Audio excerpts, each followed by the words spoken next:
Bitter criticism. A regular day with the dogs here.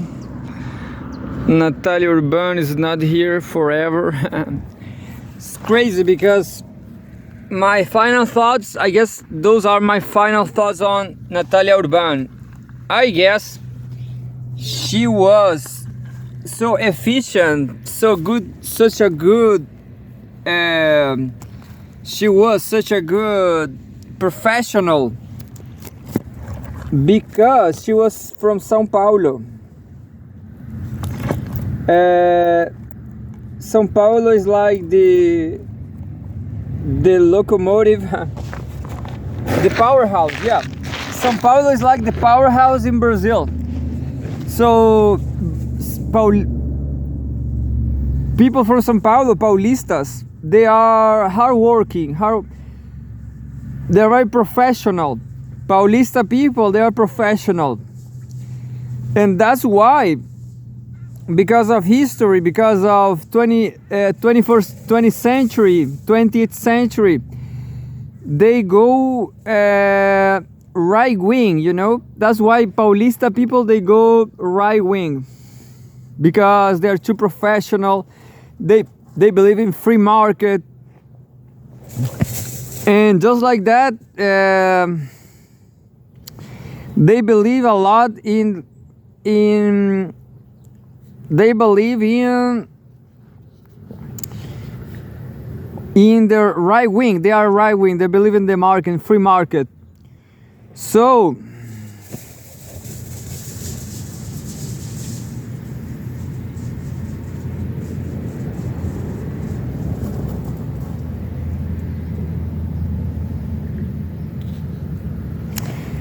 well, and that's why she was so professional, you know.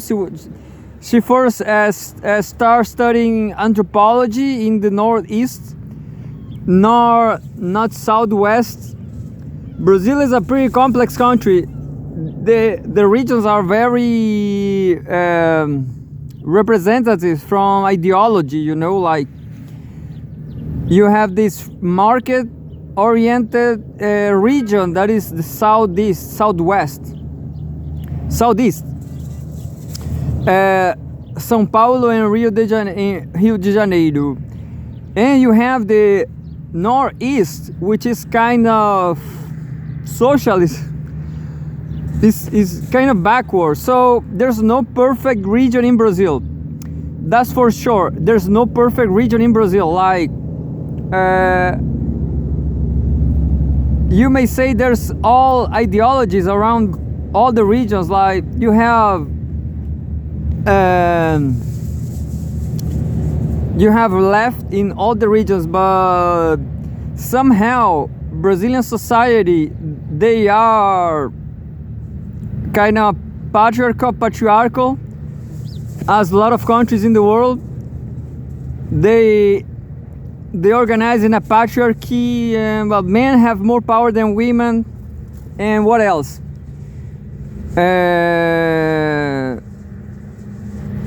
And well, it's hard because Natalia Urban, she was from São Paulo, from Santos, I guess.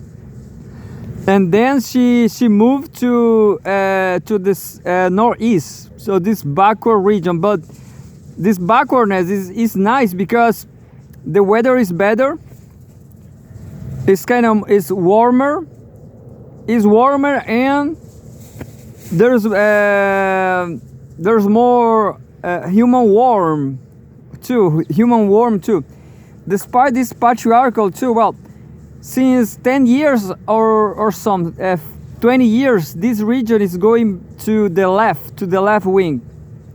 Because of history, in my opinion, because of natural evolution of human beings, you know. And well, if Natalia will remain in São Paulo forever, she will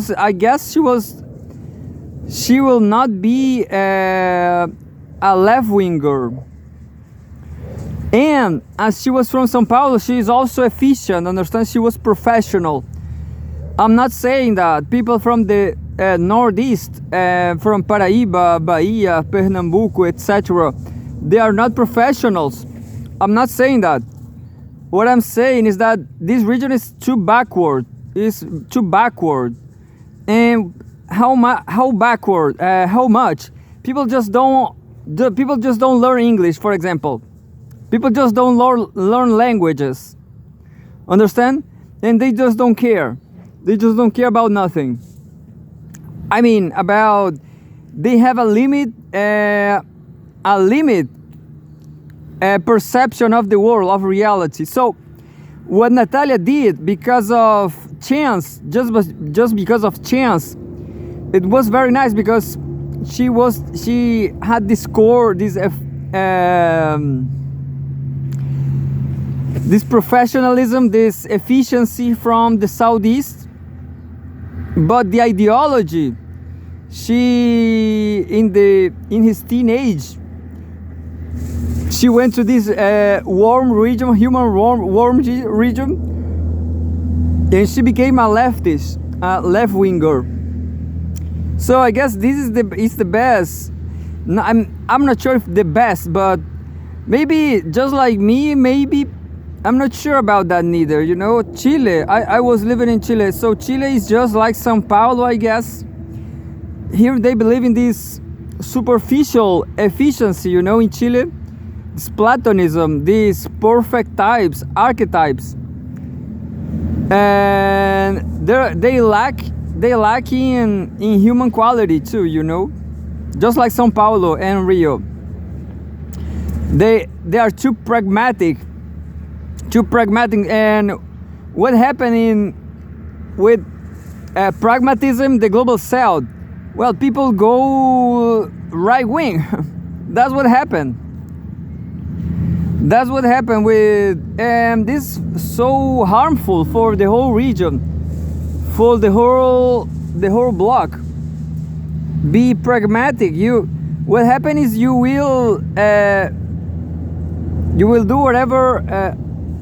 whatever the deep state wants, whatever imperialism wants you to do, you know. So you will end up being a slave.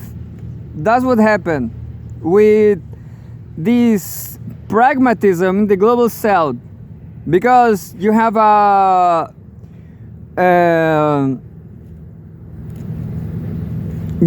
unbalanced situation, an asymmetric situation of power with the global north, with imperialism, and only in the poorest regions like the northeast in Brazil or Africa or something, just like is happening right now. African people, they know very well about poverty, you know. So as African people know very well about poverty, someday they will realize revolution is their only hope. That's the only truth. A revolution is their only hope. Is the only hope for poverty. Anyway, and well, for the less undeveloped regions in the southeast, in the global south, like São Paulo, people, they have the option to betray the whole, to team up with the global north, with imperialism, and that's what people do. That's what Natalia Urbán will do if she never went to Northeast. She says she knew this Canudos experience. Canudos experience was like a proto-communist experience in Brazil, in the Northeast, this underdeveloped region. So traveling is the only way to migrating. To migrate is the only way to survive. And as you migrate, you will understand the world. Anyway, I will just, and of course reading something, studying, just like this one. September 28, 2024, at Home Business News. The headline: Dollar a dangerous currency. Former IMF director to Russia Today. The greenback and the Washington-based fund are used as weapons against nations out of favor with the West Brazilian economist Paulo Batista argues. Paulo Batista was not called for to be a central bank president in Brazil. Galípolo was a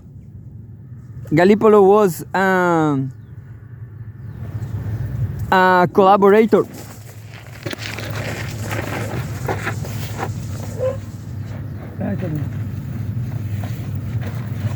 Galípolo was a Fernando Haddad collaborator.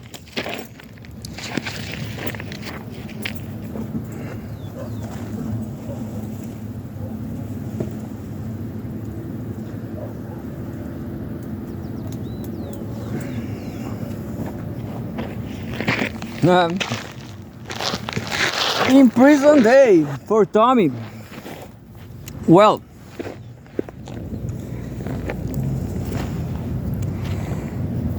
Fernando Paulo Nogueira Batista, the US dollar has become a dangerous currency. A former Brazilian representative at the International Monetary Fund, IMF, Paulo Nogueira Batista Jr., told Russia Today in an interview at the outlet studio on Friday.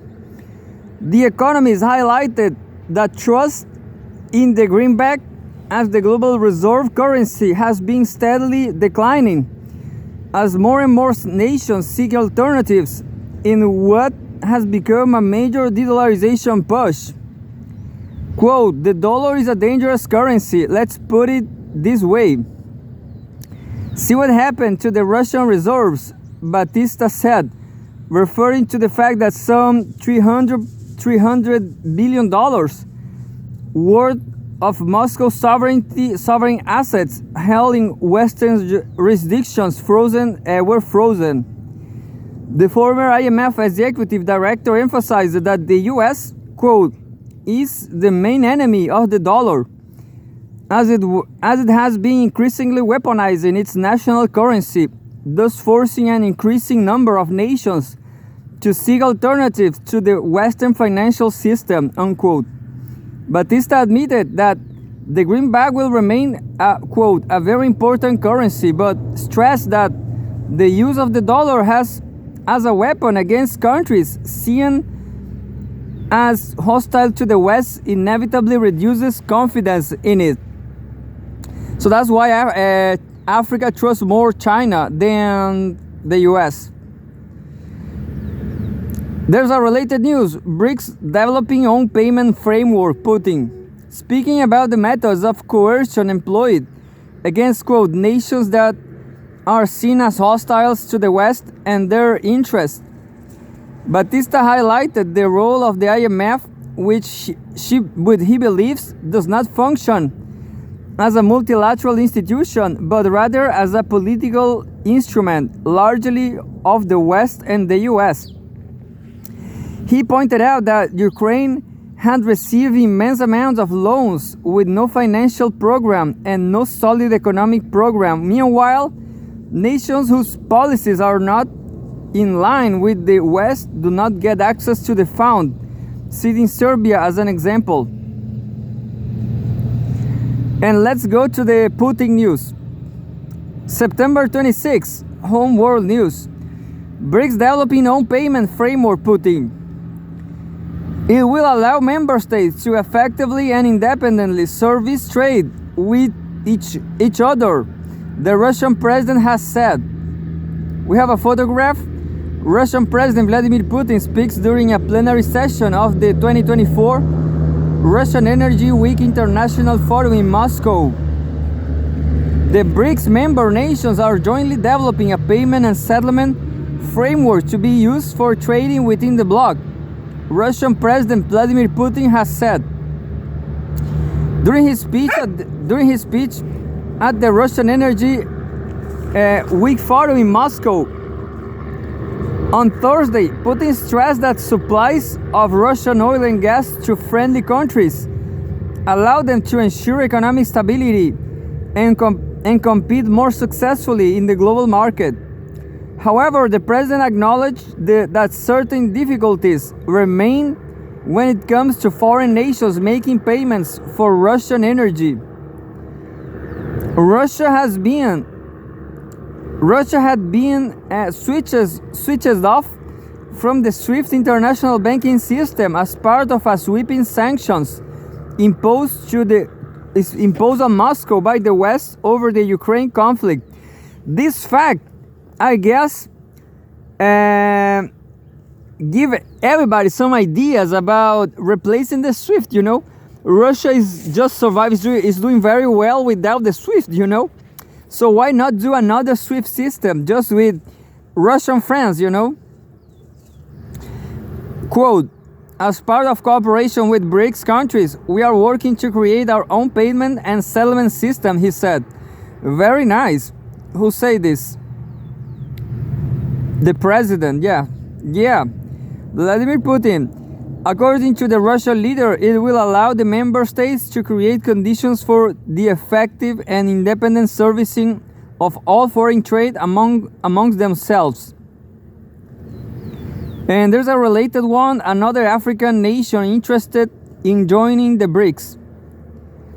Russia is already actively switching to the use of national currencies in trading with BRICS countries. And, quote, our partners are extremely interested in this, he said. The partners. Yeah, I guess maybe, well, Brazil is a bad example, As I was saying, Brazilian people died, a lot of Brazilians died. Russia is already actively switching to the use of national currencies in trading with BRICS countries, and our partners are extremely interested in this, he said. There's another African nation interested in joining BRICS, but keep growing. The share of the ruble in the country's foreign trade operations has increased almost threefold between 2021 and 2023. Putin stressed. In the first half of this year, it stood at 39.4%, he said. As current chairman of BRICS, Russia is holding the bloc's annual summit in Kazan from October 22 to 24. On January 1st, 2024, Iran, Egypt, Ethiopia, and the UAE officially became new BRICS members, joining Brazil, Russia, India, China, and South Africa. Earlier this month, the New York-based Nasdaq Stock Exchange warned in an article on its website that BRICS nations are looking to establish a new reserve currency backed by a basket of their respective currencies. Such a move, quote, will likely significantly impact the US dollar, potentially leading to a decline in demand, or what's known as de-dollarization. In turn, this will have implications for the US and global economies, the article said.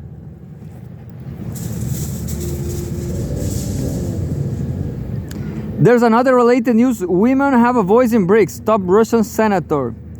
But I'm going to read this. Another African nation interested in joining BRICS, September 24.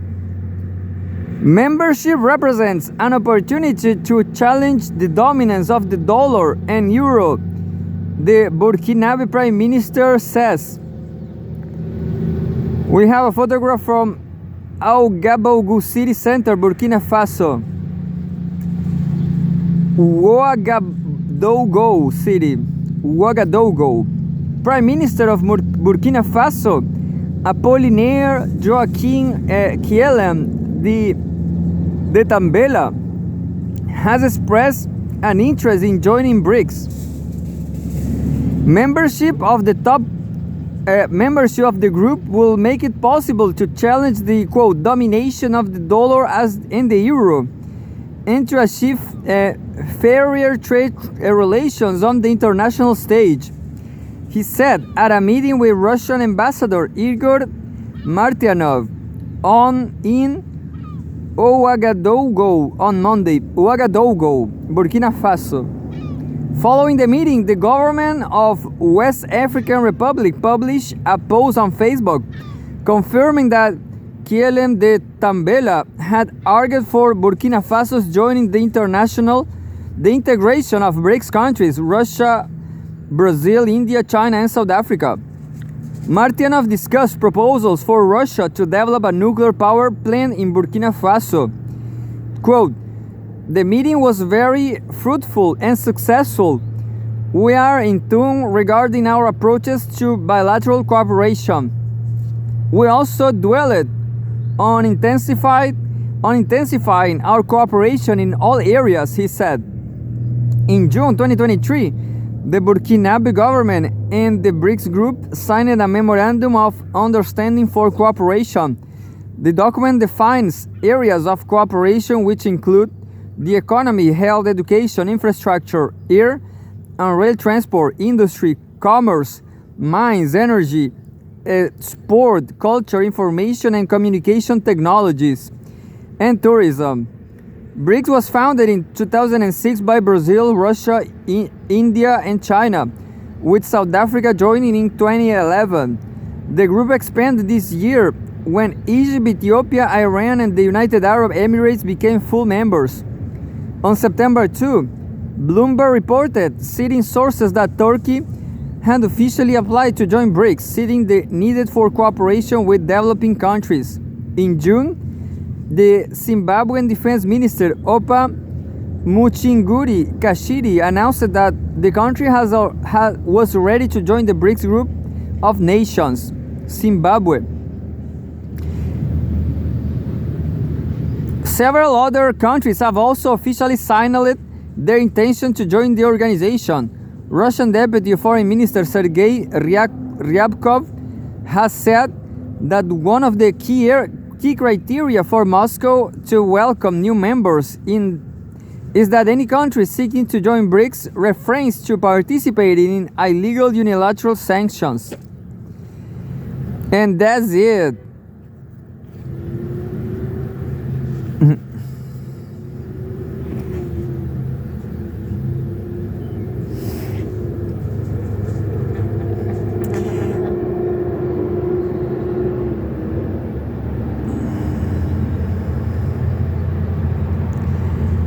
Another one from Russia Today, September 28. We have a photograph of Antony Blinken Jr. with Wang Yi. China accuses US of smear campaign. Beijing maintains an above-board position on the crisis. Its foreign minister has said, urging Washington to drop indiscriminate sanctions. File photo. U.S. Secretary of State Antony Blinken shakes hands with Chinese Foreign Minister Wang Yi. Washington should stop smearing China, especially when it comes to Beijing's stance on the Ukraine conflict. Foreign Minister Wang Yi has told U.S. counterpart Antony Blinken. The two top diplomats met on the sidelines of the UN General Assembly in New York to discuss tensions in bilateral relations and international issues. Hostilities between Moscow and Kiev loomed large on the agenda as Blinken rebuked China for what he claimed was the fueling of Russia's war machine. The U.S. Secretary of State charged that while Beijing says it wants peace, it is, quote, allowing its companies to take actions that are actually helping Russian President Vladimir Putin continue the aggression that doesn't add up. Wang Yi fired back, saying, as quoted by China's foreign ministry, that, quote, the United States should stop smearing and framing China, imposing sanctions indiscriminately, and stop using this as an excuse to create confrontation and incite confrontation between camps, unquote.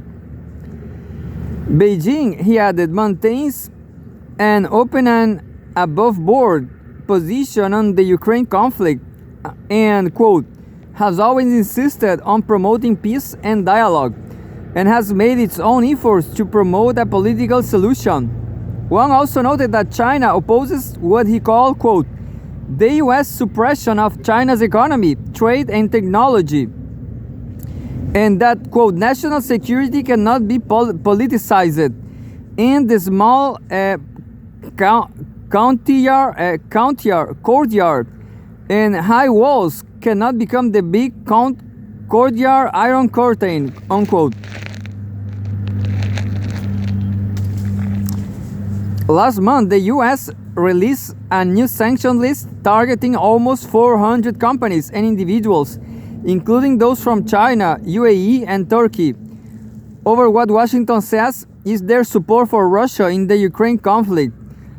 At the time, the State Department voiced particular concern about the magnitude of dual-use goods exports from China to Russia, which is claimed helped Moscow address, quote, critical gaps in Russia's defense production cycle.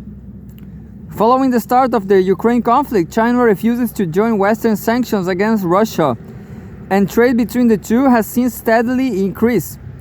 Beijing has also positioned itself as a neutral party in the crisis, repeatedly calling for peace talks. Commenting on ties with Beijing, Putin has rejected the idea that Russia is becoming too dependent on China economically, insisting that the EU economy is much more vulnerable in that regard. And by now, that's it.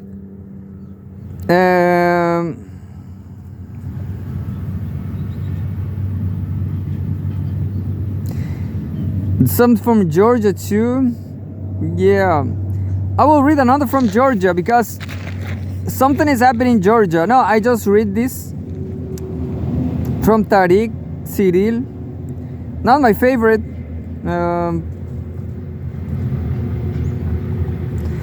I'm going to read a very unexpected news from African lions romp in unexpected snowfall. Home Africa, September 28.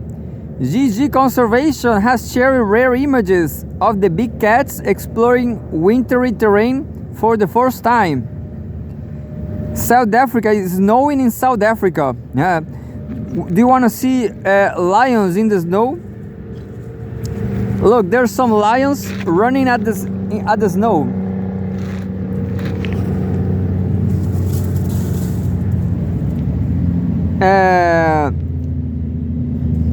Lions at the Glengarriff Conservation, GG Conservation Wildlife Sanctuary in Harrismith, South Africa are experiencing heavy snow this September, an unusual event for the big cats, the organization reported on Wednesday. The sanctuary reported that the majestic animals were both intrigued and cautious as they explore the landscape.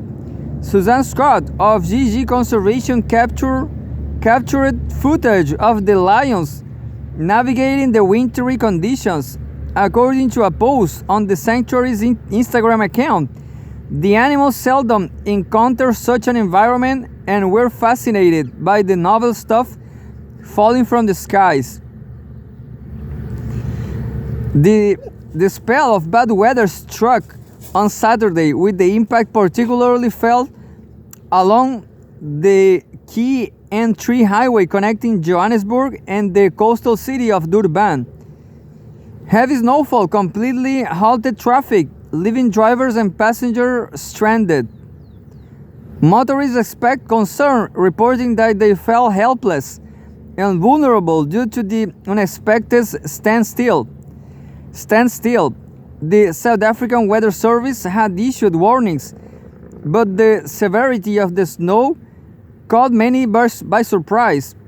On Friday, SA News reported that the South African Weather Service, SAWS, had forecast a significant drop in temperatures and the possibility of another snowfall over the high-lying regions of the Western Cape and KwaZulu-Natal provinces in the coming days, beginning on Sunday.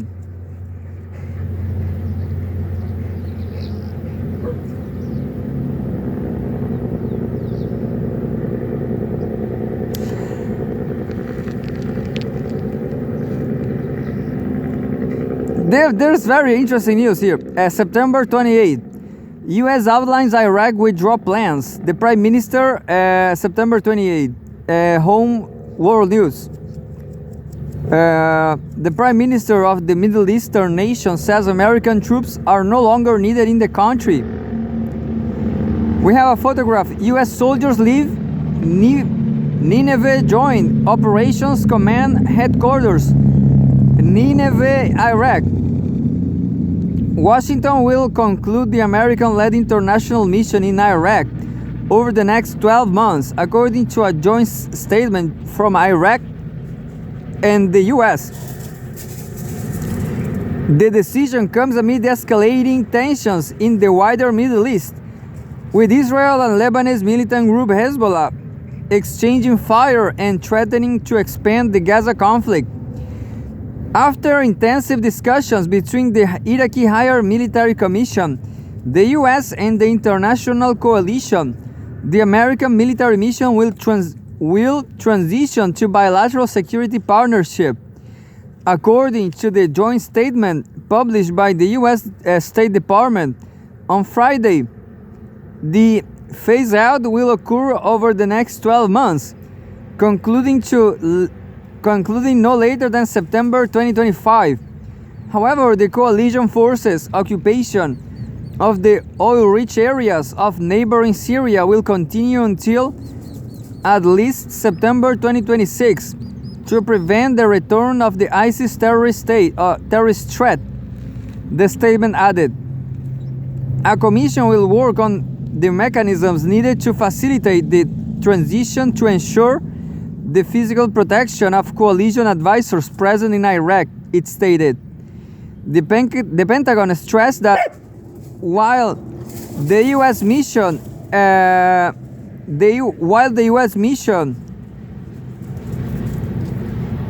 is changing, it does not constitute a full withdrawal. Our footprint is going to be changing within the country, quote, Pentagon spokesperson Sabrina Said told reporters at a press briefing on Friday. No, the U.S. is not withdrawing from Iraq, she added. Baghdad had been in formal negotiations on the withdrawal of U.S. troops for at least 9 months, with similar calls from Iraqi officials ongoing for years. Iraqi Prime Minister Mohammed Shia al-Sudani told Bloomberg TV in an interview last week that Iraq no longer needs U.S. troops on its territory. Iraq in 2024 is not the same as Iraq in 2014. He said, "We have moved on from wars to stability." The U.S. invaded Iraq in 2003 without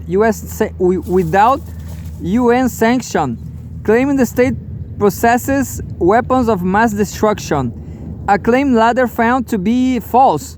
The U.S. shock and awe bombing campaign devastated large swathes of Iraq and toppled Saddam Hussein's government, leaving the country in chaos and creating fertile ground for extremist groups such as Islamic State, IS, formerly ISIS. Following the spread of IS across parts of Syria and Iraq in 2014, U.S. troops returned to the country. Coalition military operations wrap up in 2021, leaving approximately 2,500 American service members as an enduring presence in Iraq. U.S. hesitation to leave may be linked to fears of similar disastrous consequences as the U.S. withdrawal from Afghanistan, Bloomberg noted. In recent months, U.S. troops have been wounded by missile attacks on American military sites in Iraq and Syria, amid heightened tensions related to the Israeli campaign in Gaza. There was another interesting news from the general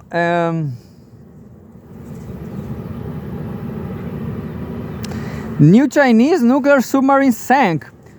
And there's another interesting too. Nord Stream cock and bull story sums up Western Europe's Stockholm syndrome. Interesting. I'm going to read both if I have time. September 27, Home World News.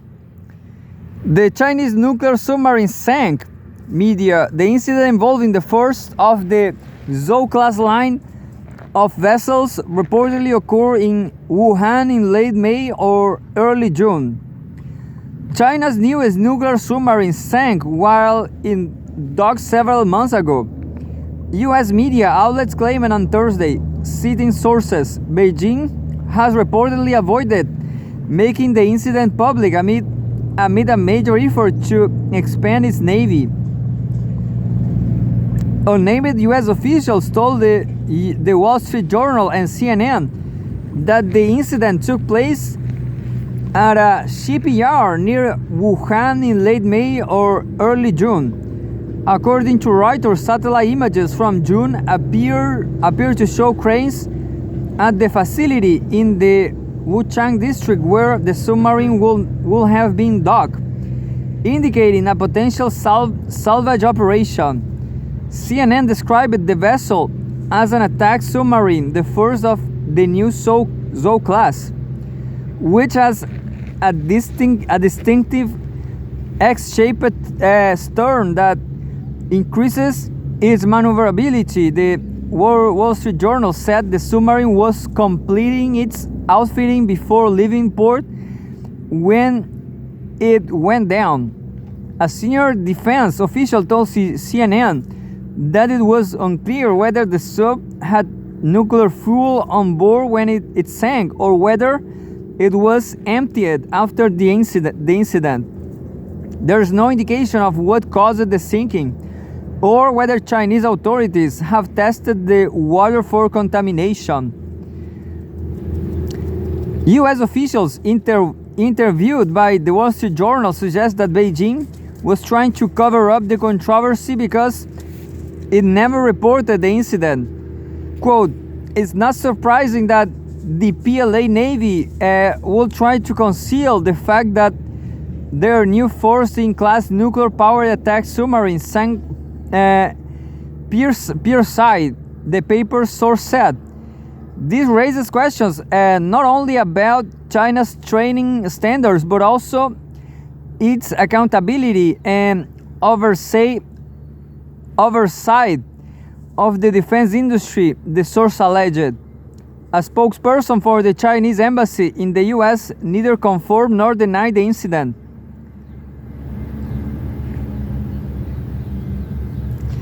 "We are not familiar with the situation you mentioned and currently have no information to provide," he said. According to a 2021 Pentagon report, China has the world's largest navy in terms of numbers, with a total of about 355 ships and submarines. In 2022, the U.S. estimated that Beijing has had 6 nuclear-powered ballistic missile submarines, 6 nuclear-powered attack submarines, and 48 diesel-powered attack submarines. Beijing plans to dramatically expand its navy amid tensions with the U.S. over Taiwan and a number of regional powers in the South China Sea.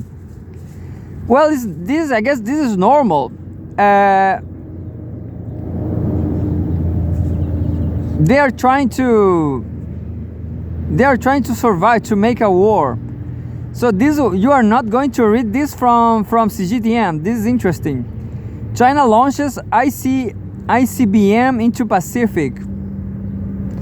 Very interesting.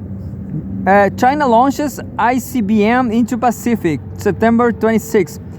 Beijing. Well, but first I'm going to read.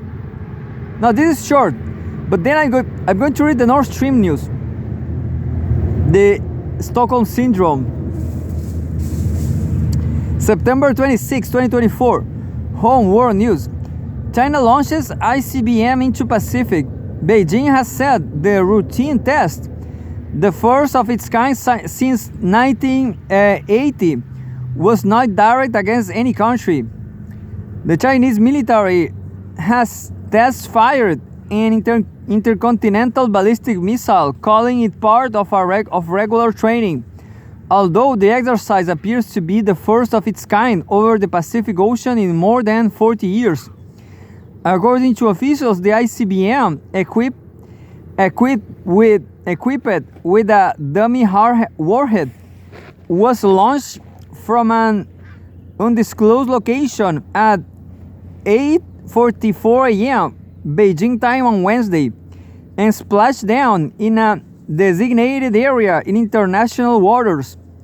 The test was part of a routine arrangement in our annual training plan, the Defense Ministry said. Analysts have said the ICBM was likely a Dongfeng 41 with an operational range of 15,000 kilometers, or its predecessor, the Dongfeng 31.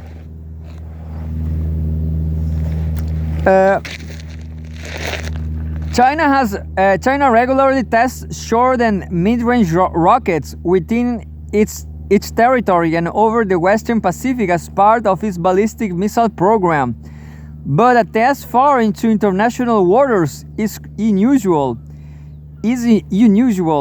The last similar launch was believed to be in 1980, when China sent its first ICBM, the Dongfeng 5, into the Pacific Ocean. Quote, "When they haven't done something for 44 years and they do it, that's significant," James Acton, co-director of the Nuclear Policy Program, told the Associated Press.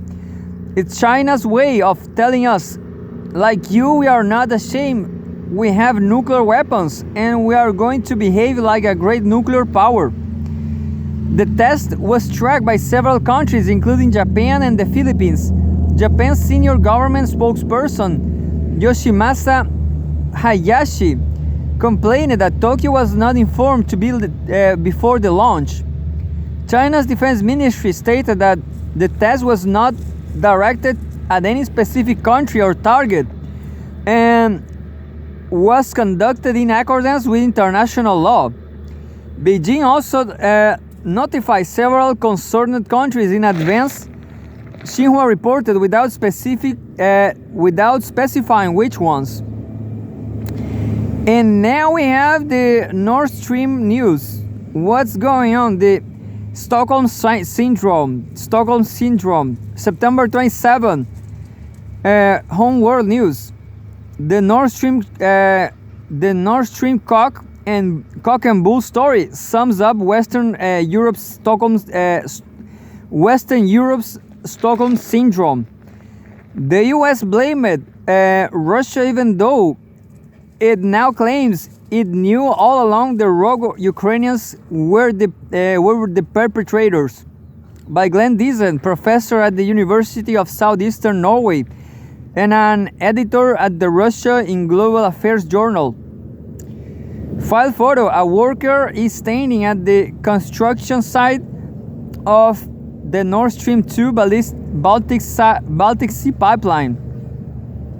2 years ago, the Nord Stream gas pipelines were destroyed in an economic and environmental terrorist attack. The explosion severed a key economic connection between Western Europe and Russia, contributing to the deindustrialization of the EU and intensifying Russia's economic reorientation towards China and India. The geopolitical ramifications were immense, yet we know very little about what really happened, how it is possible. The US and its NATO allies initially insisted that Russia was certainly the perpetrator, and their stenographers in the media reported confidently that, quote, "everything is pointing to Russia," unquote. No evidence was present, yet NATO even suggests the attack on its critical infrastructure could trigger collective defense under Article 5.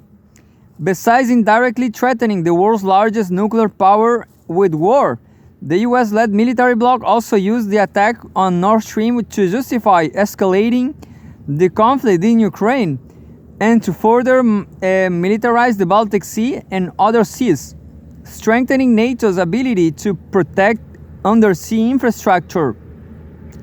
Was also an important argument for why Finland and Sweden should join NATO. The story of Russia blowing up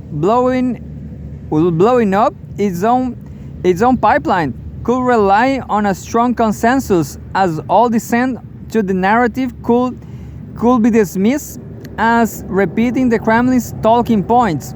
Similar stories, such as Russia's alleged continued bombing of a nuclear power plant under its own control, or Russia attacking the Kremlin with drones, did not make any sense either. Yet, in the absence of common sense, the political and the media elites could explain that this was straight out of the Russian playbook. However, reality eventually asserted itself around the time of journalist Seymour Hersh article that blamed the US for the attack. Thereafter, the US began to shift the blame to Ukraine. In one of the latest developments, the Wall Street Journal reported that the US knew about the Ukrainian attack in advance and, quote, the CIA warned Zelensky's office to stop the operation.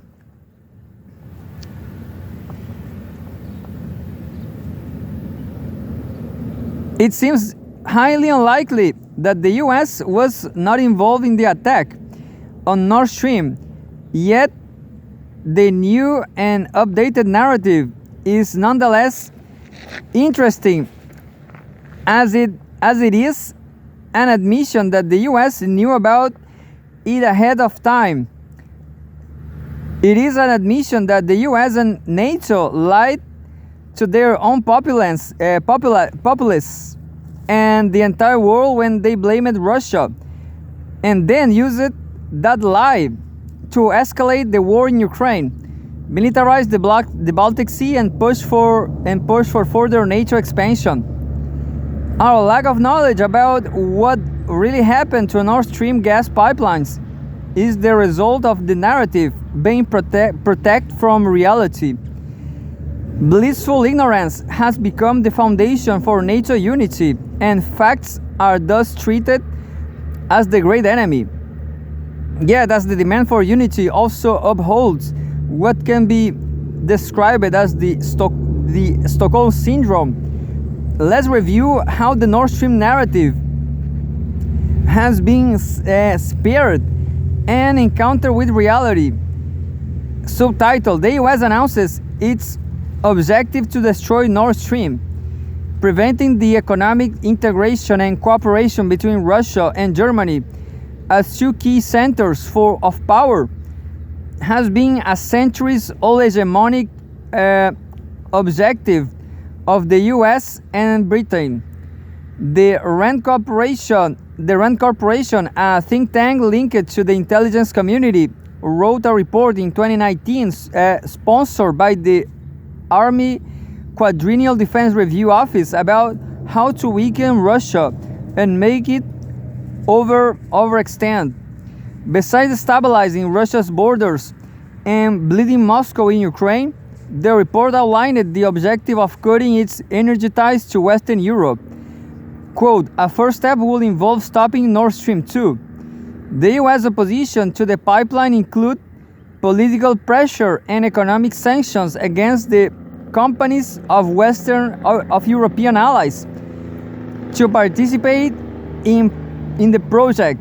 Hegemonic ambition told the public as defending Europe. In July 2020, the US Secretary of State Mike Pompeo proclaimed, quote, we will do everything we can to make sure that the pipeline doesn't threaten Europe. US Senator Tom Cotton announced in May 2021 that, quote, there's still time to stop it. Kill Nord Stream 2 now and let it rust beneath the waves of the Baltic. On January 14, 2022, US National Security Advisor Jake Sullivan also threatened the pipeline. We have made clear to the Russians that pipeline is at risk if they move further into Ukraine. Senator Ted Cruz similarly used very direct language calling for stopping Nord Stream.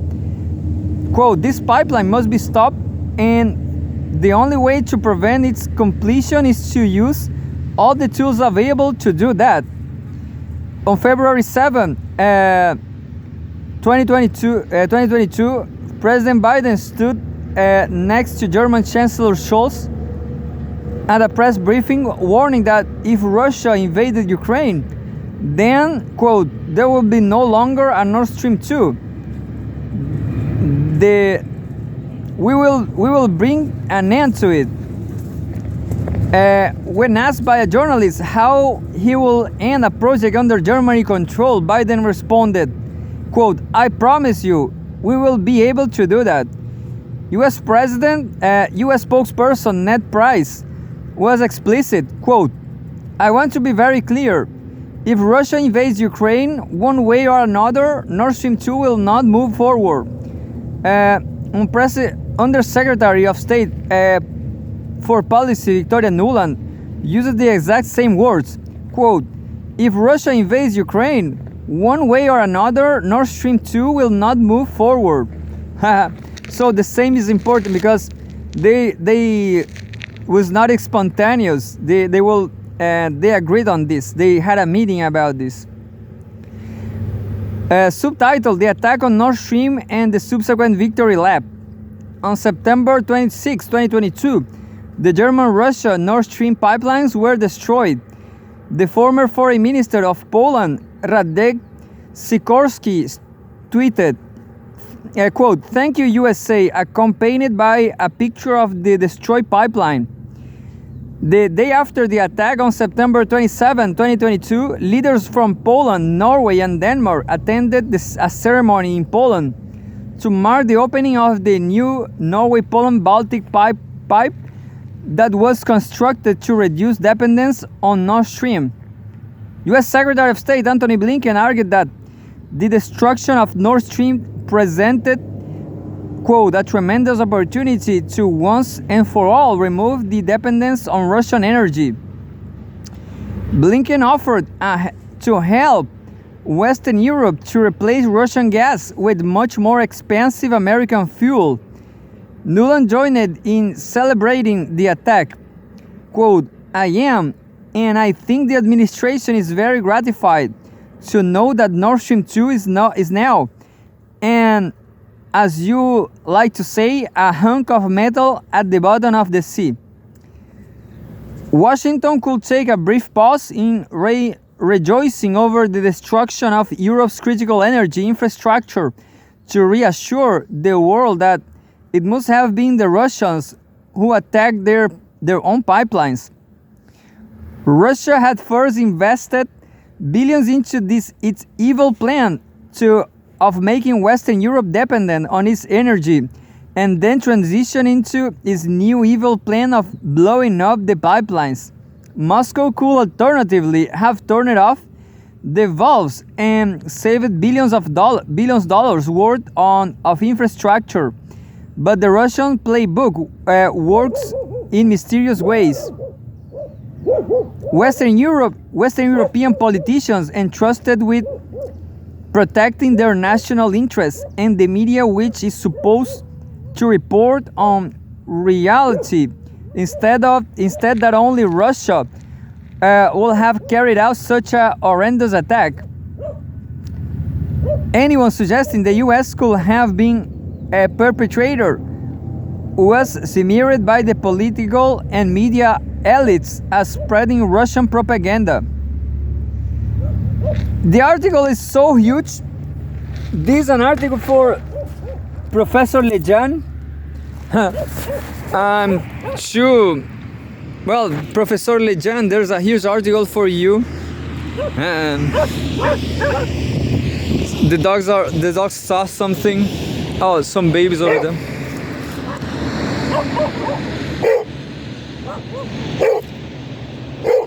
Some hiking girls.